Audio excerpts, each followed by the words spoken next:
आज हमारे बीच में पानीपत ऐतिहासिक बार एसोसिएशन के प्रधान व वकील साथी आए हुए हैं। मैं इनसे पूछना चाहता हूँ कि इस बारे में क्या कहने के लिए आए हैं। तो हमारे साथ विशेषकर प्रधान जी हैं डिस्ट्रिक्ट बार एसोसिएशन के शेर सिंह खरब जी। आप प्रधान जी क्या कहना चाहोगे किसान आंदोलन के बारे में? मोदी सरकार के द्वारा जो 3 काले कानून बनाए गए हैं वो किसानों के लिए एक जहरीले कानून हैं। इन कानूनों के चलते हुए अगर ये लागू हो गए तो किसान के साथ साथ 36 वर्ग के लोग इसके साथ परेशान होंगे। और आज मोदी के द्वारा, अमित शाह के द्वारा सिर्फ एक ही संभावना है, एक ही तलाश है कि अंबानी व अडानी को कैसे भारतवर्ष सौंपा जाए। किसानों की सारी ज़मीन को अंबानी अडानी को दे करके मोदी व शाह चाहते हैं कि भारत के जो किसान हैं वो बेज़मीन हो जाएं और मोदी, शाह, अंबानी व अडानी चारों गुजरात के रहने वाले हैं, मिलकर के इस भारतवर्ष पर कब्जा कर ले। आज के दिन ये भारतवर्ष के अंदर 36 जाति के लोगों के लिए इतना बुरा समय है कि इसके लिए कोई बयान नहीं किया जा सकता। आज किसानों को 2 महीने से ज़्यादा हो चुके हैं संघर्ष में बैठे किसान नेताओं को। सारे हरियाणा, पंजाब, उत्तर प्रदेश, हर जाति के लोग यहाँ धरने पर बैठे हैं, लेकिन प्रधानमंत्री द्वारा कोई भी किसी भी तरह की बातचीत करने का कोई भी साहस नहीं हुआ है। मेरी आदरणीय प्रधानमंत्री श्री मोदी से आग्रह है, प्रार्थना है कि इस बात को जल्दी से जल्दी निपटाने की कोशिश करे और इन काले कानूनों को वापस ले, अन्यथा इस देश के अंदर बहुत बड़ा संघर्ष फैल जाएगा जो भाजपा सरकार द्वारा काबू में नहीं आएगा। मेरी यही प्रार्थना दोबारा से है कि इस संयुक्त किसान मोर्चा के द्वारा जो आंदोलन किया जा रहा है, इसको इन काले कानूनों को वापस लेकर के इनको समाप्त करके इस धरने को खत्म करवाया जाए। जय हिंद। प्रधान जी, एक बात और थी, जिस प्रकार किसान आंदोलन को बदनाम करने की कोशिश की गई और खालिस्तान का नाम दिया गया।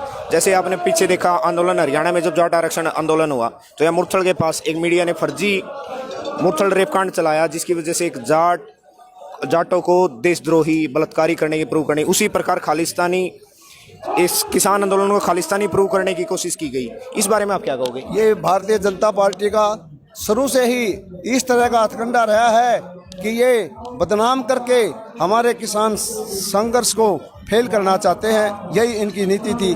किसान ने आज तक कभी भी ना झंडे का अपमान किया है, ना कभी कोई दंगा किया है, ना कभी कोई फसाद किया है, ना ही 2 महीने से ज़्यादा हो चुके हैं आज के दिन।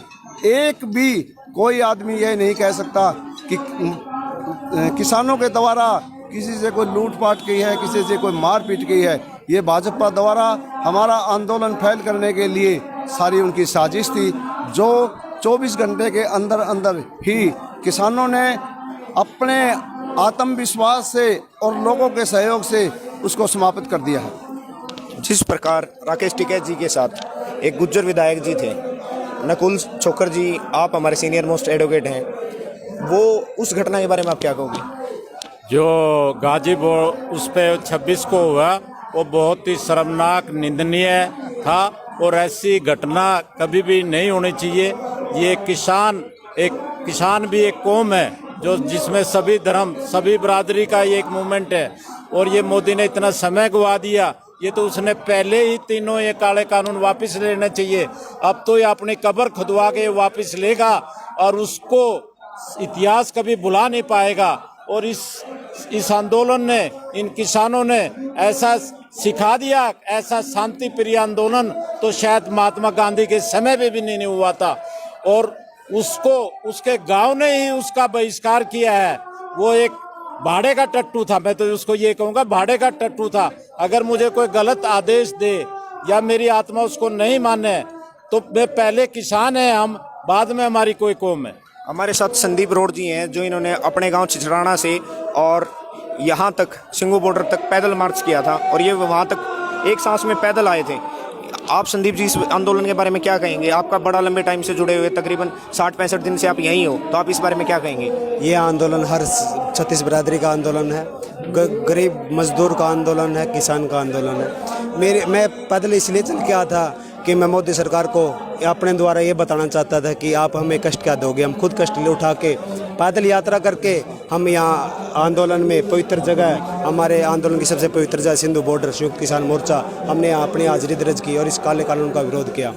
और दूसरा, मेरे भागीदारी वहाँ भी रही जब कैमला में, जब वो खट्टर साहब आ रहे थे, मेरे समाज के गांव में वो प्रोग्राम खट्टर साहब का हुआ था। हमने वहाँ जाके 5-6 दिन अपने जवान साथियों को समझाया कि ये हमारी कौम को बेचने का काम हमारा एमएलए कर रहा है और हमें अपनी कौम को बिकने नहीं देंगे। और हमारे साथी सभी हमारे बात में आए, उनको पता चला और उन्होंने उसका विरोध किया और हमने उस खट्टर को वहाँ से पेल दिया और हम इस काले कानून का विरोध करने आए हैं। और जो हम परसों जो ईंट पत्थरों से यहाँ आरएस के गुंडों ने हमला किया, हम उसकी निंदा भी यहाँ करने। हमारे साथ सुरेश चोकर जी हैं जो हमारे सीनियर मोस्ट एडवोकेट हैं। आप सुरेश चोकर जी बड़े लंबे टाइम से जुड़े हुए हैं। आज इनकी रिक्वेजिशन पे कॉल की गई डिस्ट्रिक्ट बार एसोसिएशन में और वकीलों के द्वारा एक ऐलान किया गया पानीपत बार ऐतिहासिक से कि कोई भी वकील किसी भी किसान साथी से पैसा नहीं लेगा और अपनी जेब से पैसा लगाएगा। इस बारे में सुरेश चोकर जी क्या कहेंगे?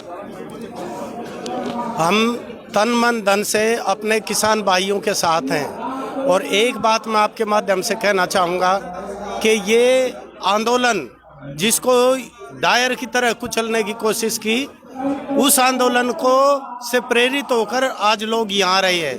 आज केवल किसान और जवानी नहीं, इस देश का सब वर्ग इन भाइयों के साथ है और खासकर इस बात से पीड़ित होकर के कि किस तरीके से एक शांति प्रिय आंदोलन को बदनाम करने की कोशिश की गई, किस तरीके से एक शांति प्रिय आंदोलन पर गैर कानूनी ढंग से इसमें अपने नुमाइंदे भेजकर इसको बदनाम करने की कोशिश की। अगर कोई व्यक्ति देशद्रोह करता है वो देशद्रोही है, ना कि पूरी कम्युनिटी, और पूरी कम्युनिटी को बदनाम नहीं किया जा सकता।